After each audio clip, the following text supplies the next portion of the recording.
হয়, এই বৰ্ষৰ ডিব্ৰুগড় বিশ্ববিদ্যালয় স্নাতকোত্তৰ মহলা ছাত্ৰ একতা সভা সাধাৰণ নিৰ্বাচনৰ মই সাধাৰণ সম্পাদক পদত নিজৰ প্ৰাৰ্থিত্ব আগবঢ়াইছোঁ।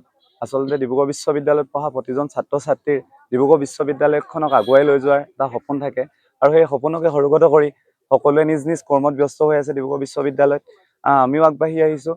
ডিব্ৰুগড় বিশ্ববিদ্যালয় সামগ্ৰিক উন্নয়নৰ বাবে যিখিনি সমস্যা ইমান দিনে আমি ভুগি আহিছোঁ, এই সমস্যাখিনি সমাধানৰ ক্ষেত্ৰত আমি পদক্ষেপ ল'ব পাৰিম বুলি এটা বিশ্বাস ৰাখি বা ছাত্ৰ সমাজক নেতৃত্ব দিব পাৰিম বুলি এটা বিশ্বাস ৰাখি আমি আজি আগবাঢ়ি আহিছোঁ।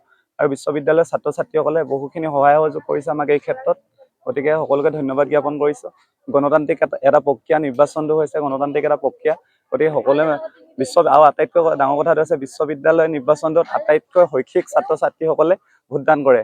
গতিকে সকলোৱে শৈক্ষিক বিশ্বাসক ৰাখি সকলোৱে ভোটদান কৰিছে। মই আগন্তুক আজি যি নিৰ্বাচনী প্ৰচাৰ হৈ আছে, মই তাত সাধাৰণ সম্পাদকৰ প্ৰাৰ্থী। আপোনাক সকলো আশীৰ্বাদ কৰিব বুলি মই আশাবাদী। আচলতে বিশ্ববিদ্যালয়খনত একতা থাকিব লাগে, সততা থাকিব লাগে, নিষ্ঠতা থাকিব লাগে। মই তেনেদৰে এখন বিশ্ববিদ্যালয়ক চাব বিচাৰোঁ। নিৰপেক্ষতা থাকিব লাগে।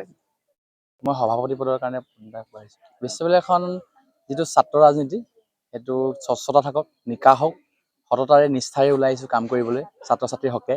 ছাত্ৰ ছাত্ৰীৰ প্ৰত্যেকটো প্ৰাপ্য অধিকাৰ আজৰি আনিবলৈ আমি আগবাঢ়ি আহিছোঁ এইবাৰ। তাকে আমি সেই আশা লৈ আগবাঢ়ি আহিছোঁ, যাতে ভাল হওক বিশ্ববিদ্যালয়খন, সমগ্ৰ অসমৰ প্ৰেক্ষাপটত জিলিকি থাকক, আজীৱন অনন্ত কাললৈকে জিলিকি থাকক, তাৰে আশা কৰিছোঁ। হয়, আমাৰো পৰিকল্পনাসমূহ তেওঁলোকৰ লগত ব্যক্ত কৰিছোঁ। তেওঁলোক আমাৰ বিশ্ববিদ্যালয়ৰ যিটো শৈক্ষিক সমাজখনে আমাক যুক্তি সহকাৰে চাইছে, তেওঁলোকে ৰায় প্ৰদান কৰিব।